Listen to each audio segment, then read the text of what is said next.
Chúng ta hiểu sức nóng của vụ Hoài Linh, Phương Hằng nóng như thế nào.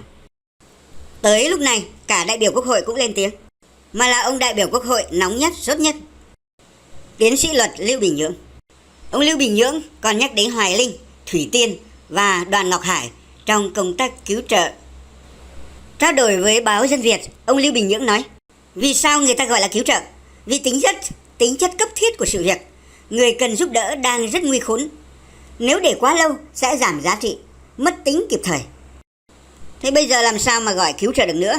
Đặt trong câu chuyện của Hoài Linh, việc hỗ trợ đã kéo dài nửa năm, không thể gọi là kịp thời.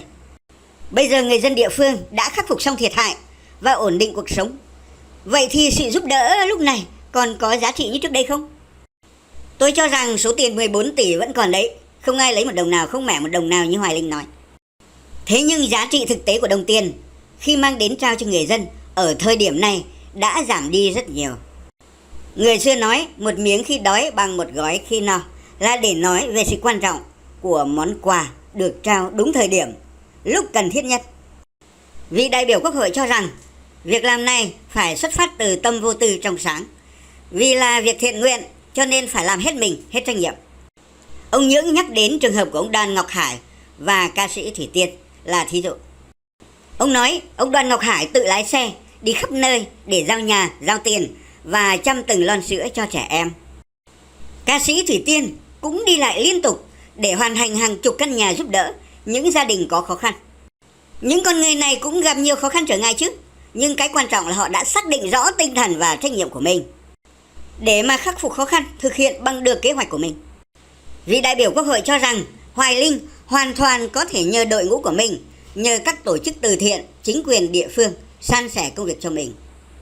Ông Nhưỡng nhấn mạnh, trong sự việc này, Hoài Linh không thể lấy lý do dịch bệnh hoặc bất kỳ lý do nào để trì hoãn việc hỗ trợ kịp thời cho người dân. Cuối cùng, ông Nhưỡng khẳng định, không ai có thể khẳng định Hoài Linh có ý định biển thủ hay ngâm 13 tỷ nhằm kiếm lãi. Người ta trách Hoài Linh là vì thiếu rõ ràng, không hợp lý, làm cho dư luận bán tin bán nghi. Việc tốt nhất lúc này là Hoài Linh phải nói rõ lý do, chứng minh được mục đích kêu gọi, kế hoạch tài chính của mình phải minh bạch. Ngày hôm qua, dư luận xã hội cũng chú ý đến ca sĩ Thủy Tiên. Khi Thủy Tiên chia sẻ bức tâm thư của mình về xây dựng công trình cứu trợ tại miền Trung. Đúng là xã hội ta phức tạp thật, 9 người 10 ý. Vẫn có nhiều bình luận soi mói Thủy Tiên. Một số ý kiến cho rằng việc xây nhà chống lũ không có nhiều lợi ích vì thiên tai hàng chục năm mới xảy ra 1-2 lần. Thủy Tiên đáp trả đanh thép, sao bạn biết chục năm mới xảy ra lũ một lần? Đây là khu vực đầu nguồn hồ Kẻ Gỗ bạn nhé. Nước tràn qua đây trước rồi mới chảy xuôi xuống về hạ lưu.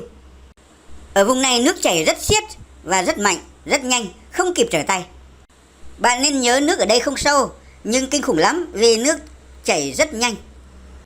Còn khi chảy về xuôi rồi thì nước tuy rất sâu nhưng chảy chậm lại. Đúng là sau thời gian ở miền Trung lũ lụt thì trình độ thủy lợi của cô Thủy Tiên rất giỏi.